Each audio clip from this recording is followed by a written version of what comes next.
Hey guys, we wanted to shoot a little video to discuss how we're going to be going about things when we start having classes indoors. So starting on Monday, there will start to be some workouts where there'll be some indoor components to it. For example, Monday we have strict pull-ups. So I wanted to shoot a little video to talk about the process of coming into the gym.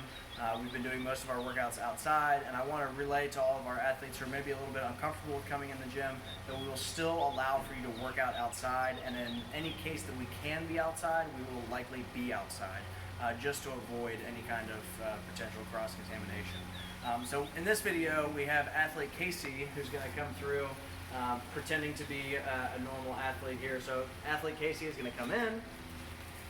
The first thing she's going to do is she's going to sanitize her hands, just in case she was picking her nose on the ride over. Thank you, athlete Casey. The coach will be wearing a mask. I didn't wear it in this video because I didn't want to terrify you, but the coach will be wearing a mask. Coach or athlete Casey will come up to our temperature check station.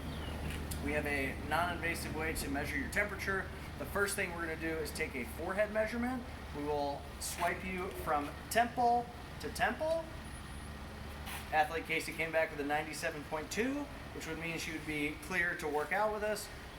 If there was a chance that athlete Casey had over 100-degree temperature, 100.4 would be considered too high.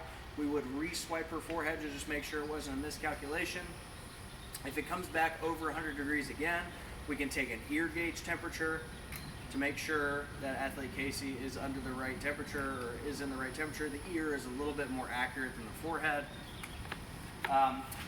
If athlete Casey comes back over 100 degrees, we're going to ask athlete Casey to please immediately leave the gym and self-quarantine for 14 days or retake her temperature as well to make sure. If she does come back over 100.4 degrees, as part of the CDC guidelines, we've been asked to record her name and what her temperature was on that date. So we will take that down. If athlete Casey passes, I'll then sign her in to her reserve spot in class. We'll ask all athletes to make sure that you guys reserve your spot at least 12 hours ahead of time. There will be no cancellations within 12 hours, otherwise there'll be a penalty if the class is full and you've taken someone else's spot and then no show. So it's super important you guys start reserving your classes in Zen Planner. So athlete Casey has been checked in to her reserve spot. We'll then tell her to make her way to the required equipment list. So if it requires dumbbells or kettlebells or a slam ball or a wall ball, it's going to show up here.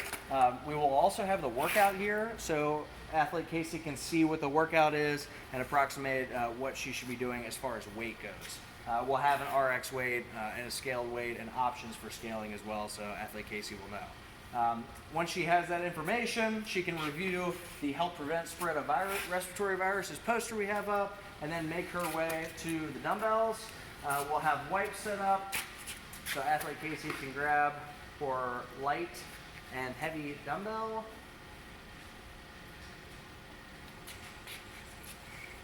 Wiping down the equipment before, and all the athletes and coaches will make sure the equipment is wiped down after usage as well. We'll have a little trash can set up for her wipe. And then athlete Casey is going to make her way to one of our squares.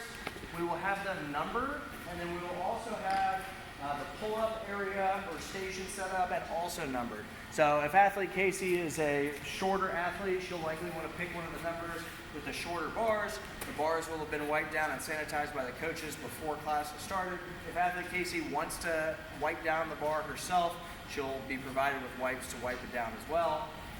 Throughout the gym, we'll have some hand sanitizing stations set up as well. There's one here, and there's one in the back of the gym. If athlete Casey needs to use the restroom for any reason, she'll be asked to use the hand sanitizing station as well there, and we'll have wipes in the bathroom. We ask that all of our athletes try and use the restroom before you guys come, just to not have so many common areas mixed up with people. That's it. If you guys have any suggestions about anything else that you think we might need, we're open to suggestions. Like I said, we're going to try and do a lot of these workouts outside, so potentially you're only going to see inside workouts every now and then. So thank you guys. We appreciate it. Thank you, athlete Casey.